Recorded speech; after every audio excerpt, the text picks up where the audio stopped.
Welcome back to the Simple Farmhouse Life podcast. Today, I am interviewing Jennifer from Mothering by the Book, or author of Mothering by the Book. If you enjoyed my conversation with Sally Clarkson, you are also going to love this one. Actually, Sally did the foreword of this book. She is a homeschooling mother of 7, so she has a lot of wisdom to share when it comes to fear in motherhood and then using literature to overcome it. She shares the power of reading aloud to overcome fear and recapture joy. So we are going to be talking about that. It's a really great conversation, and I think you're going to really be encouraged by it. My name is Lisa, mother of 7 and creator of the blog and YouTube channel Farmhouse on Boone. Join me as I share with you my love for creating a handmade home from scratch cooking and a little mom and entrepreneur life along the way.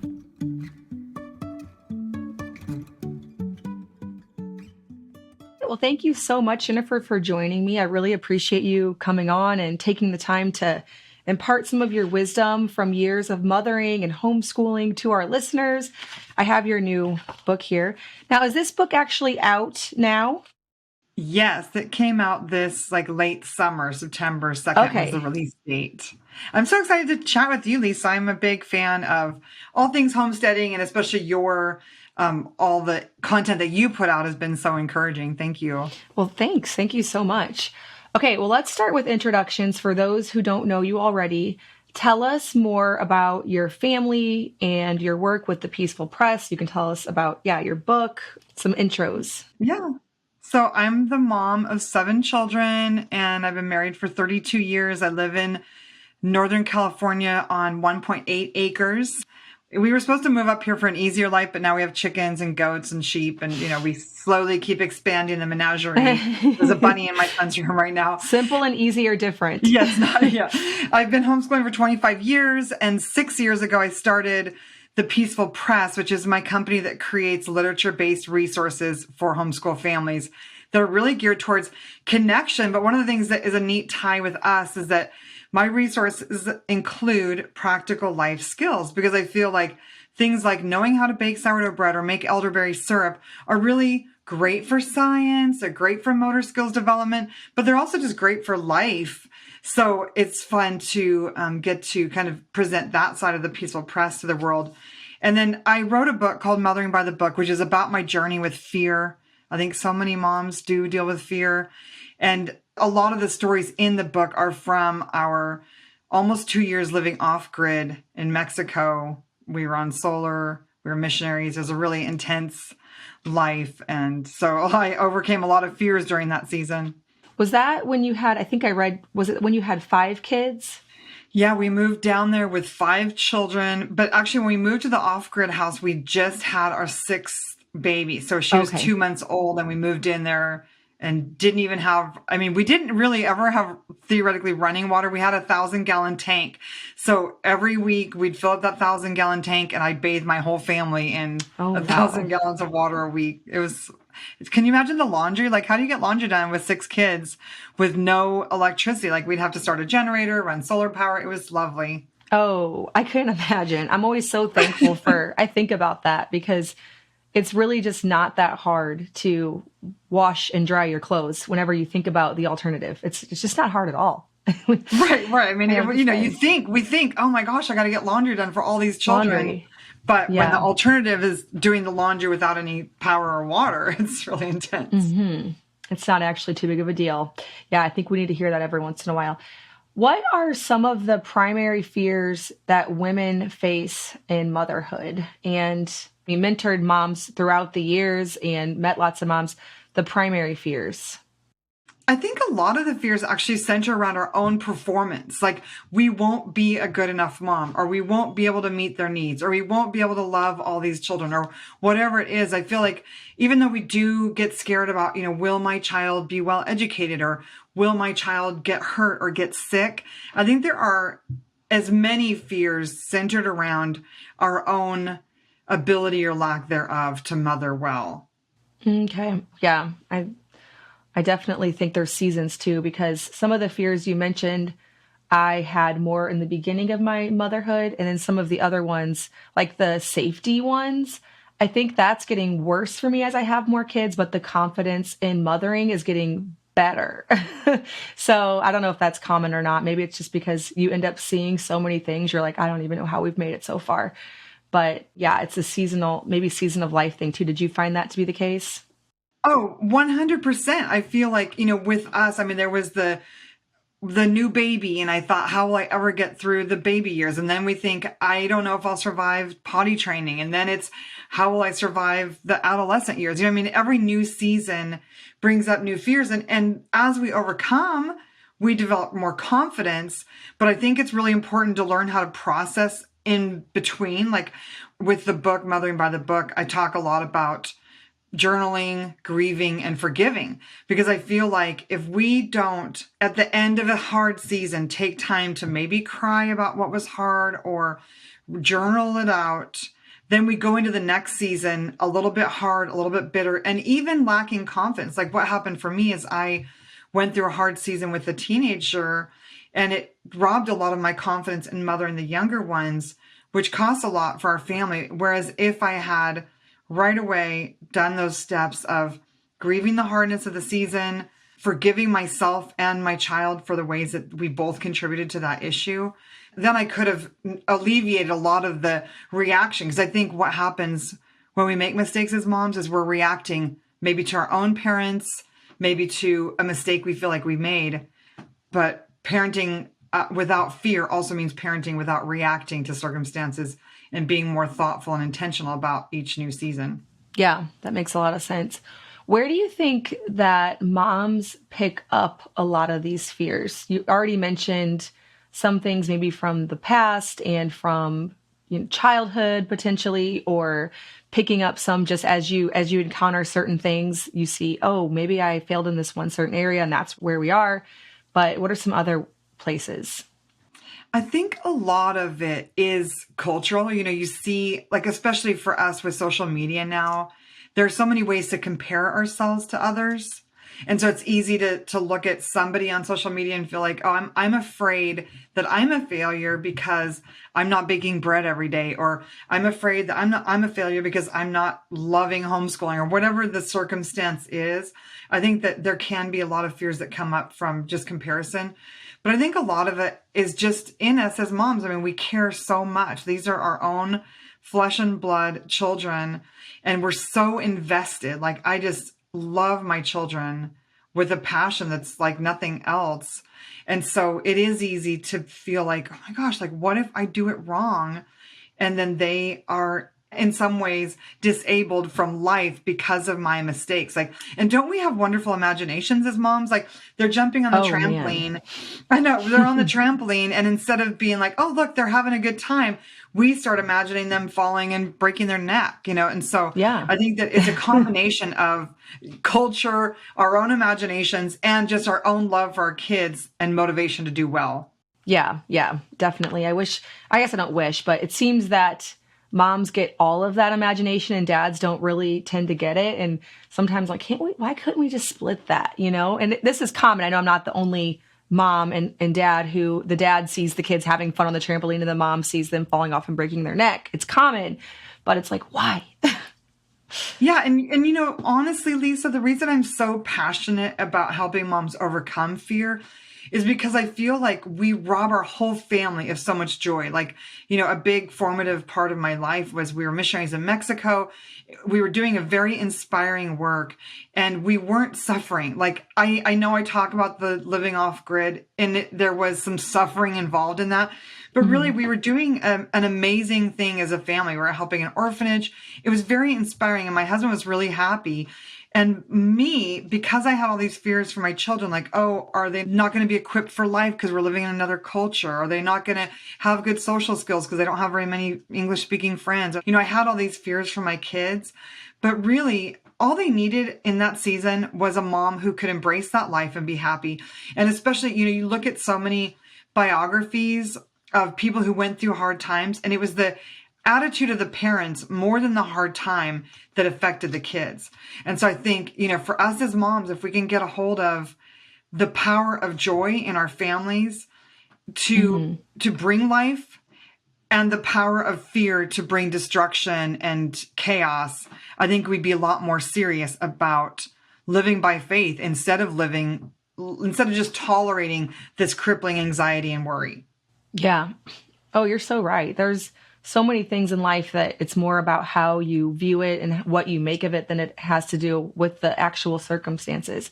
How can, this is the point of this book, but how can literature help address those fears that moms have? I think the power of stories for me is that I've seen people overcome. Like I've seen in one of my favorite books is Little Britches by Ralph Moody. And it's a whole series of autobiographical books about a boy living in early 1900s America. And his dad dies and his mom has to manage on her own. And it was, really an intensely hard time for their family. But the way that she tries to be so cheerful in circumstances, the way that she works towards keeping her family together when maybe a viable option would have been to send the kids away. It was just so encouraging to me to see her navigate that. And even right now, my husband's away for some ministry training and I'm reading about the life of Ruth Bell Graham. Same thing, she was on her own a lot and she didn't sit there whining about it.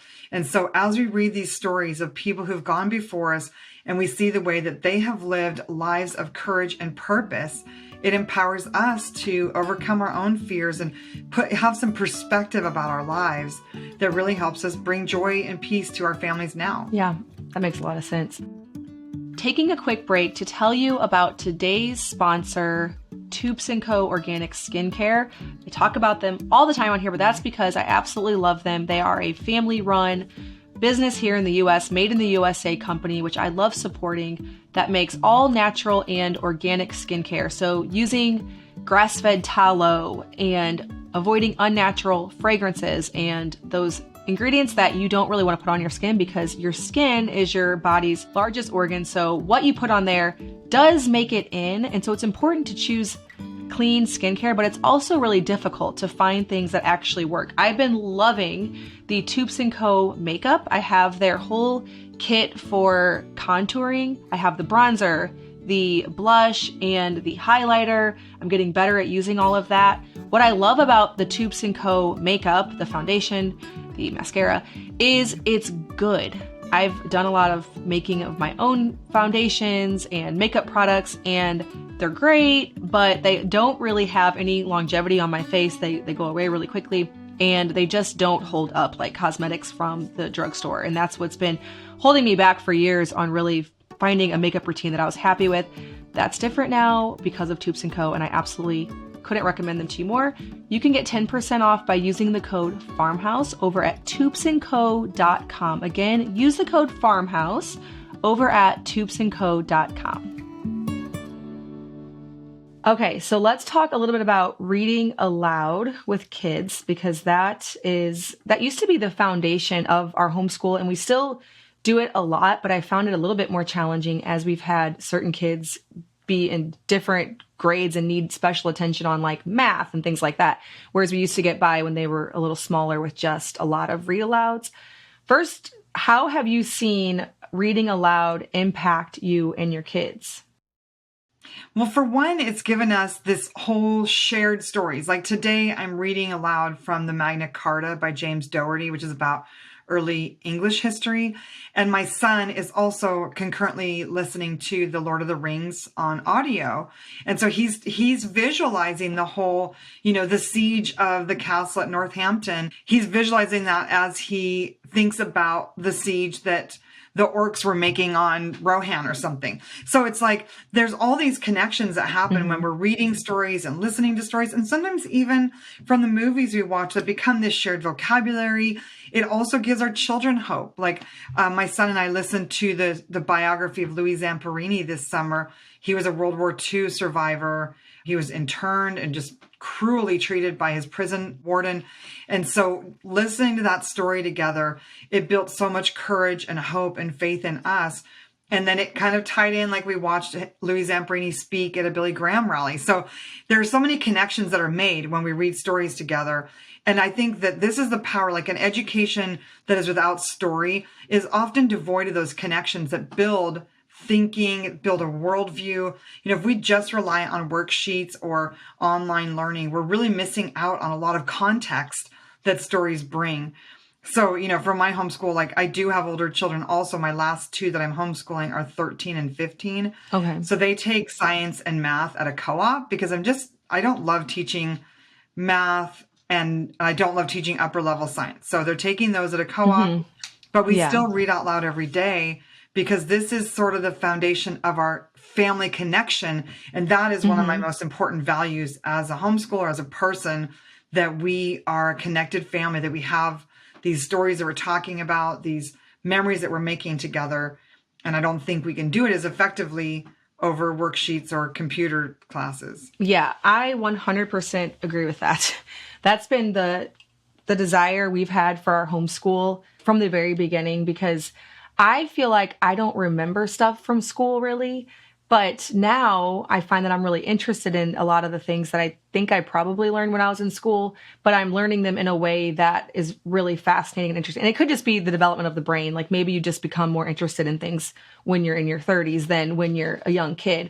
But you have to think that you're going to retain a lot more whenever you're interested. And I actually see that in my kids. I feel like they're retaining a lot more. And then we're also able to talk about it in regular conversation, like you said, because you're all reading the same book. Maybe it comes up at dinner or just here and there. You're all learning the same things. So I can see how that would be really effective. Now, do you have a lot of the same? I guess my question is, how have you learned how to piece together? Like it sounds like you're coming at the same historical event from a lot of different angles. Are you piecing that together yourself, or are there resources that you're looking into? And then also, obviously, you've been a mom for a really long time and homeschooling mom. So maybe that's where you're coming up with that. Yeah. So as my kids have grown and life has gotten more busy, we have incorporated more audiobooks and shorter read aloud times. And also we listen to audiobooks in the car. We'll listen to them at bedtime. So I understand how when our kids get older, we do have to fit in the reading aloud in different ways. And the Peaceful Press resources do include all those book lists. Like, even if you didn't want to use our resources, you can download the book list for free. And it has like an American history book list, a world history book list. So that's a great resource. But then, for me, because I do love learning and I love spiritual development too. So I'm always like, this whole Louis Zamperini, Billy Graham thing started with, I had learned about the story of Hacksaw Ridge. And so my teen son and I watched that movie. We closed our eyes a few times, but watched the movie Hacksaw Ridge. And that was about one angle of, I think it might have even been World War I. And that's what led us to reading about Louis Zamperini. So I think that is really where education gets exciting, is when we do allow some of these rabbit trails to happen, which I think we can't do if we overload our kids. I'm a big fan. I don't talk a lot about high school because I don't have resources that go to high school, but I feel like high school is the age when kids are actually excited about learning, and not just learning about literature, but starting businesses or pursuing some kind of a dream. But we've been programmed to overload them with all these credits to build a transcript, right? When really we should be building the transcript based on their interests and then freeing them to learn and pursue and stay alive. Like the point really is to keep that passion and drive alive in our kids. And I think we partly do that through letting some rabbit trails happen and making time for that. Yeah. That's what we end up doing whenever we're adults, right? Like after, I feel like I went all the way through high school. I did all the things that you're supposed to do, calculus, geometry, all of it. And then when I was in my early 20s, that's when I discovered my passions for sewing and baking and homemaking in general. I figured out, I love this stuff. And because of that, I was able to just consume everything that had to do with it. But I wonder what happens if you start with that same mindset when you're 14 as opposed to 20. I've been talking about that with my kids actually just today. My oldest daughter was saying she wants to take a Photoshop class because I've taught her I've taught her Lightroom and Final Cut Pro, but I haven't taught her Photoshop because I don't know it. And I was telling her, after you finish with your last math, or she has a math book that's like all the upper level math in one book. It's by Abeka. And so once she gets through all of that, I'm like, we'll just start putting you on anything that you're interested in. I'm happy to buy you any classes because she's very creative and she loves anything like that. But I love having the space and the free time for people in my family to explore those interests. So I think it's really important. Yeah, I love that you're that you're doing that for your daughter, for one thing, helping motivate her to finish the math book, but also giving her something to look forward to. Because I think that's really a big key too towards, I think with raising teenagers, two important keys are: one, don't let them get bitter, like work through reconciliation. Don't let them become disenfranchised from your family. But then two, give them something better to pursue. Like if we don't want them on video games all the time, then we have to give them, animals to take care of, or mountain bikes to ride, or something to keep them doing something. They need something better. They need a replacement. So Yeah. I love that you're making that happen. This is sort of off topic, I guess, but it goes along with what we're talking about now. Have you, with all of your kids, since you have so many that are older, have you found that every one of them has an interest? Because I don't know if mine all so far seem to, but what if a kid doesn't really have something that's emerging as something they're really excited to explore, where they're like motivated intrinsically to explore something? Have you ever seen that? Or do kids always have something that they're gravitating towards other than video games? Yeah, I mean, I do feel like kids who have had some freedom in their high school years will have interests. And some of my kids have changed. Like I had, one was into drone photography for a little while. He was into parkour for a little while. And now he really loves working on cars. And so, we did our best to facilitate the interests that he had and be excited about them. But also, it was okay with us when he moved on to a new interest. So I think raising teens just takes a ton of prayer, honestly, because there's this fine balance that we're walking between coaching them and also letting them make some mistakes, and also, guiding them. Is just really intense, and every child is so different. So yeah, I think that definitely if a child has no interest, they maybe haven't had the freedom or encouragement to pursue something, and maybe they just need a little bit more free time, which is scary because like I definitely do not want my teens, like my teen boys have all played some video games, but I hate them with a passion. So I do my best to make it uncomfortable to play them in my home, Right. Okay, you get a half hour, and I do what I can to make it just not very fun, because I feel like we have to learn how to be producers of culture instead of just consumers. But, I think, sometimes a teen, maybe they've had too much schoolwork overloaded on them. Maybe it's just been a stressful season. If they don't have any interest, it might be that we just need to schedule some field trips or buy some classes, or doing like a camping trip or a backpacking trip where you just get that unplugged time where you could start to think a little bit, I think is helpful. And I know this is especially hard for us who are online creators. Like, it's hard to give ourselves and our children that offline time to be creative when our businesses are online. But I think it is important for stirring up ideas in them and ourselves, really. Yeah. One thing that I found is after I had freedom in my home, because I was pretty much, my waking hours were scheduled from about, the time I started going to school all the way through college. I had either full curriculum course load, or I had that plus a job. And so whenever I all of a sudden had all of this free time in my home, whenever I first got married and started having babies, I was very uncomfortable with that free time. And I was like desperately searching for ways to fill it. So I think maybe for some moms, if maybe you're a new homeschooler, or you don't homeschool at all, but you want them to pursue some interests, it might take a little encouragement because they don't know what to do when they're given just open time, because they're not used to having it. And so my kids are used to it. That's been my goal forever, is tons and tons and tons of free time, because they find creative things to do and interests to pursue whenever they have it. But if you haven't done it yet, maybe there's some tips that you have for, and I think you already gave quite a few of them, but for easing them into finding what to do with it. Because at my first couple years of just being home all day, I was like, what do I do? And then I started finding stuff, and I was like finding new things to learn. And soon there was a million things that I could do in my home to make me fulfilled and spend my time. But before I figured that out, I needed someone else to tell me what to do. And I had to break out of that. Yeah, I think Charlotte Mason has a motto. I think it is everyone needs something to love, something to think about, and something to do. And, so I think like having animals to take care of is one thing. It's like something that really needs you that you have to maintain.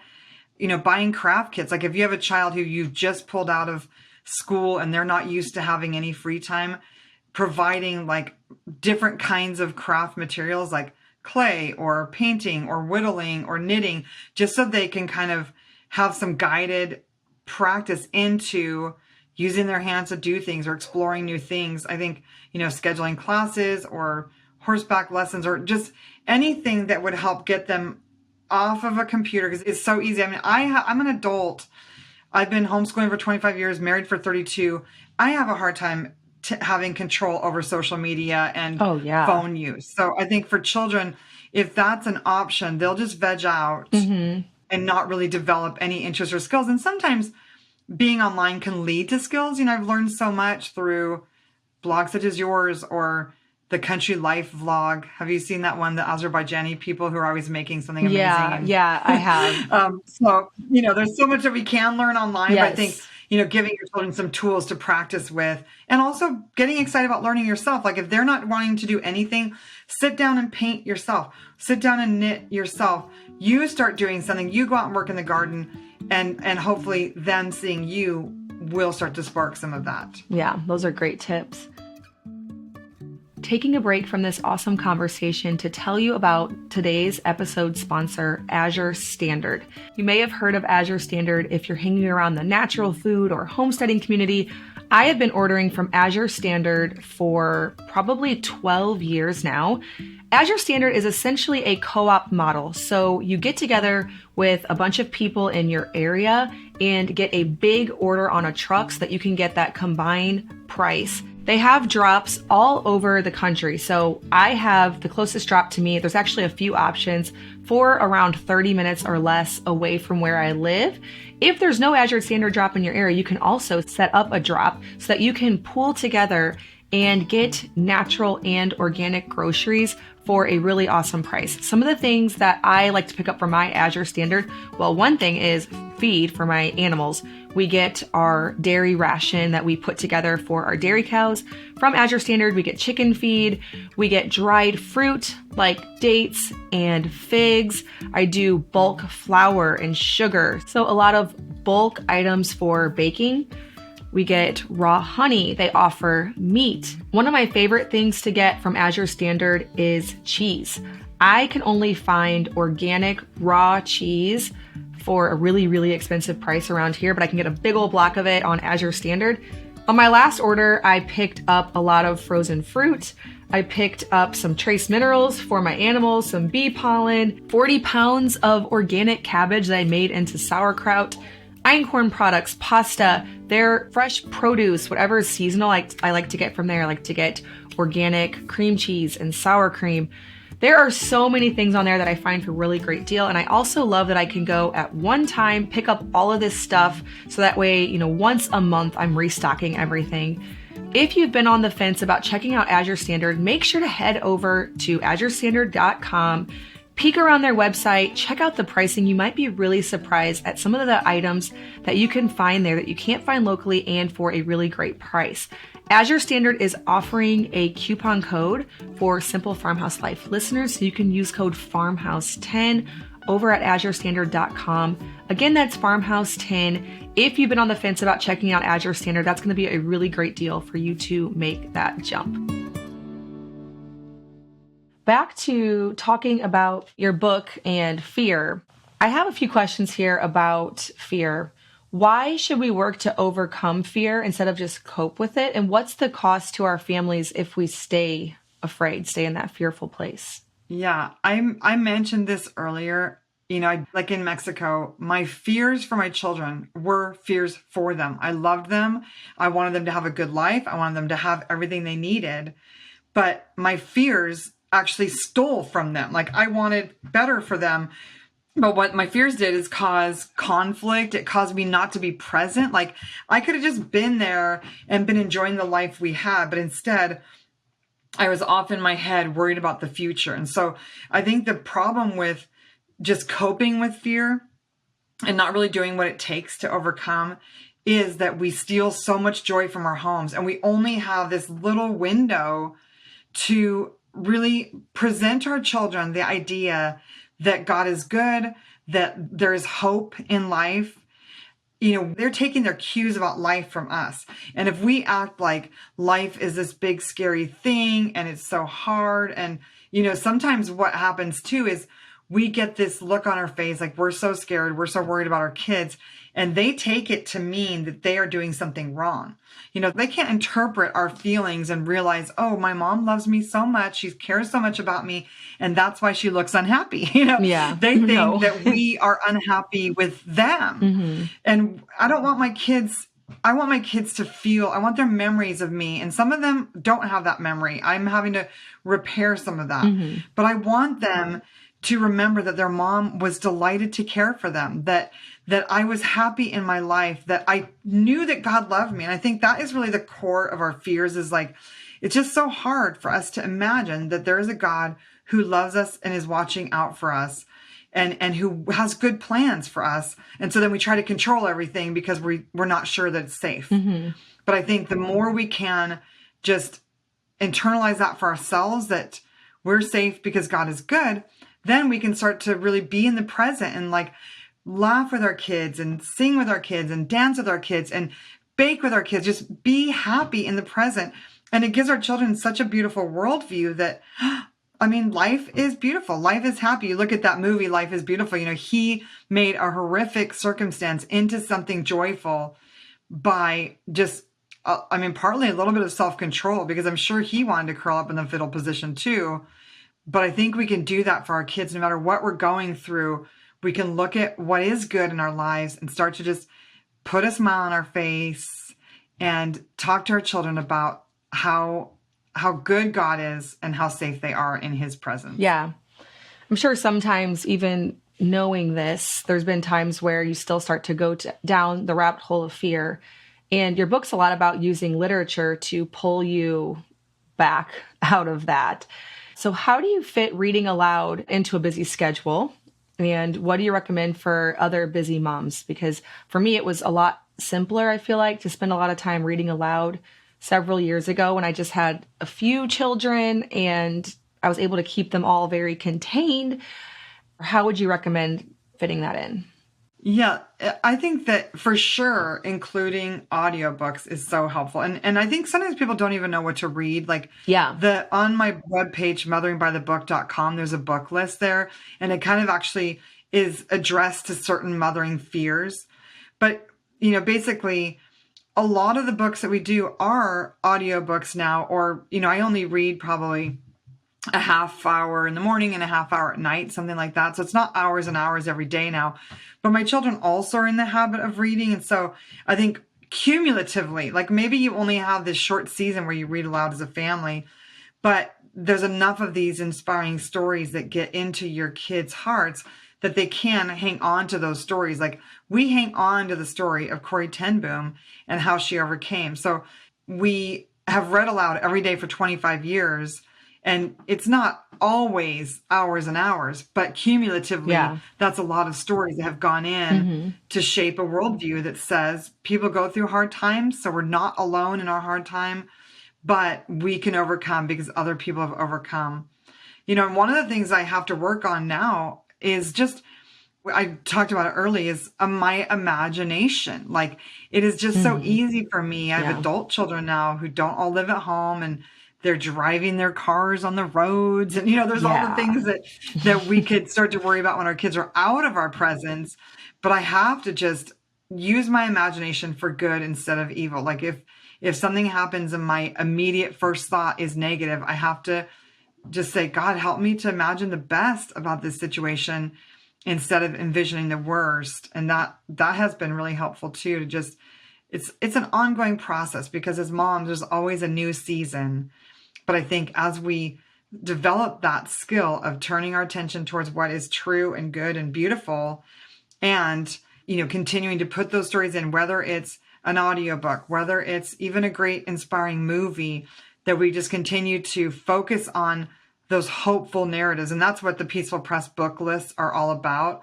We don't highlight victim stories where there's no happy ending because we believe that builds a worldview that's very hopeless and nihilistic. Instead, we focus on the stories that build a worldview that says people have gone through hard times, but people have overcome and we can overcome too. Yeah, I love that. I'm so excited to look at all of your book lists. Do you have any recommendations for audiobooks? Do you use Audible or do you use the library? Yeah, LibriVox, and there's Libby too. But I do mostly use Audible because sometimes the readings are so much better. But I've found some great ones on YouTube. Because some of the books that we read, we're Charlotte Mason homeschoolers, and some of the books we read so they're like past copyright. Exactly. Some of them are past copyright or maybe a little bit tedious. And also YouTube has been amazing for children's picture books. Like with the Peaceful Press, we include a lot of great picture books as part of the science and history education in the earlier years. And a lot of those are available on YouTube as well. So you get these really beautiful narratives as opposed to like a dry textbook snippet. Yeah. And it's paired with lovely illustrations. So that makes a really wonderful way to teach our children. And if you don't want to have a ginormous library or be reserving books all the time, YouTube's a great resource for wonderful picture book stories. That's a really good idea. I don't think I've thought of that. We also have you heard of Adventures in Odyssey? I don't think that probably goes with your great literature maybe, but it's audio drama. Oh, they're fun though. They are. Yeah. We have the Adventures in Odyssey app and my kids they're obsessed. They listen to it nonstop. So that's one of the places that we use. But I'm wondering if there's any other apps that are, I guess, Audible. Audible seems sort of pricey, but I've definitely had a subscription off and on over the years because you can get pretty much anything on there. Yeah. Yeah. And so many of the books that we want to listen to are available on the library apps. But I've heard of Story Nori too. I don't know what those are, but yeah, I've heard of that too. Another great thing about Audible is you get to keep the book. So if you have a lot of kids and you're homeschooling for a lot of years, you'll end up revisiting it. So it's not like you're just going to buy it and listen to it one time too. So right. And that is true for us. Like we've read the Chronicles of Narnia stories out loud several times, but we also love listening to them. They're so well done on Audible. So I have like 125 stories in my Audible library. Oh, wow. Which, through years, years of being a subscriber, but there are quite a few that are free on there too. Maybe if you're a Prime member or something. Mm-hmm. So it has been a great resource for us because some of those books that might be a little bit harder to read out loud or that are longer, that has been one way that we've gotten some of those extra books in to our family reading plans. Yeah, I really like that. I need to be more intentional with that because we have a few things that we get really into, like they were into Boxcar Children for years. I think they listened to every last one. And then Adventures in Odyssey is now the thing. But if I get a little bit more intentional, they like to listen to things whenever they're in here making pot holders, or they have all kinds of little crafts they do and they just listen to something. And so I'm like, I could just be a little bit more intentional and get some good stuff in front of them pretty regularly, pretty easily. Which book would you say have you connected with the most in your parenting journey? Honestly, probably the Little House on the Prairie series, because I probably see myself a little bit in Ma. Like, she is kind of fearful, and these transitions are hard for her. Like, she probably would have liked to have stayed in one place and not moved around, and it was uncomfortable for her what they were doing. But she's still, in times of crises, tried to make a game out of it with her kids. She still tried to be cheerful and kind to her husband, even when she was scared in a new situation. So I really appreciate the humanity there, that she's not perfect. A lot of people hate her for her attitude towards Native Americans. And I understand how odious that is now, but also she was a normal mom in a scary situation. And I appreciate that you can look at somebody who's maybe not perfect, maybe has some values that we would never act like that now. We would never talk like that now. We've learned better. Right. Culturally, we wouldn't do that. Yeah. But seeing her be afraid and still do her best to be kind to her family and loving and keep putting one foot in front of the other, especially when you contrast, if you've read the whole series, I think it's the book, These Happy Golden Years, maybe? Yes, yes. In one of the books, Laura is a school teacher and she stays with this woman who's going mad. Mm-hmm. And so you can see that that could have just as easily been Ma's story, like living out there with no services around, no neighbors, no friends, no family. She could just as easily have been threatening her husband with a knife in the middle of the night. But instead, she's like putting up her little China shepherdess and hanging the curtains she and always baking made the bread, stuff pretty. doing her best. Yeah. She like dyed her butter and she swept her dirt floor. She was always doing something to make it just a little bit prettier with the meager amount, that she had to work with. Yeah. And I think it's really encouraging because we as modern moms, we're scared of different things than she was. Right. But we still have a lot of unknowns and a lot of fears that we're dealing with. And so looking at how she kept sort of putting one foot in front of the other, even during scary times, is so encouraging to me today. That is a really fun series. I read that to my daughters whenever they were probably way too young now that I think about it. But with your first kid, you think they're so old. So I'm pretty sure the first time I read through all the way aloud was when my oldest was 3. Now I'm like, I would never just sit there and read it but with your oldest kid, when they're 3, you think they're 10. When they're 12, you think they're 20. That's just always kind of how it is with your oldest. So. Oh yes, for sure. And then I'm sure the first time I read them, they were like 6 and 7 or something. It is. That makes more sense. And I think young children really can get it. A lot of families use our Playful Pioneers resource is based on the Little House on the Prairie series. So it's American history centered around Little House on the Prairie. And a lot of families do that with like their oldest is 6 or something. So that makes a lot of sense. Pretty adaptable, I think.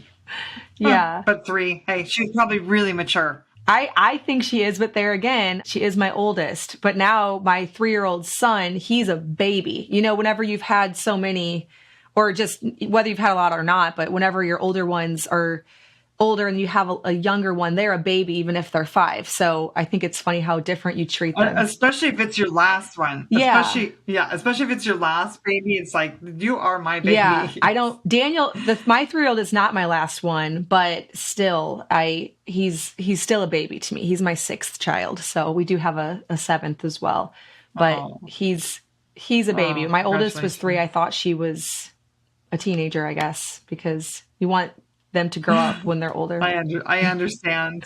Okay, where can people connect with you and pick up their own copy of Mothering by the Book? Yeah, so if you go to the page motheringbythebook.com, there are links to all of the main places for ordering, Barnes & Noble, Christian Books, and Amazon. And if you put your order number in on that page, you can download the book list I was talking about, a study guide that I did with my oldest daughter, talking through some of the ways that we overcome fear. And there's also a few other goodies that are linked there. Awesome. Those are some really neat bonuses. I'm super excited to check out the book list because that's something I struggle with is knowing, especially if you're going to be putting on audiobooks for the kids, if you're not going to be there reading it to them, you want to make sure that this is something that somebody else has already approved of. That's another, place that I struggle. And so I love having that book list from a seasoned mom of 7. So again, thank you so much, Jennifer, for joining me. I feel like this has been a very impactful conversation. You've shared so much wisdom and I really appreciate you coming on. Well, thanks, Lisa. It was a joy to get to chat with you today. Well, thank you so much for listening to this episode of the Simple Farmhouse Life podcast. Make sure to head over and check out the book list by the Peaceful Press. We'll be leaving links down in the show notes or the description box if you're watching this on YouTube for the book. Otherwise, go to motheringbythebook.com and check that out. There's books mentioned throughout this as well. So if you want some practical advice on how to apply what we talked about, which is something that I am very excited to dive further into as well, make sure to get the book. There is so much wisdom in there, and follow along with Jennifer. As always, thank you so much for listening, and I will see you in the next episode of the Simple Farmhouse Life podcast.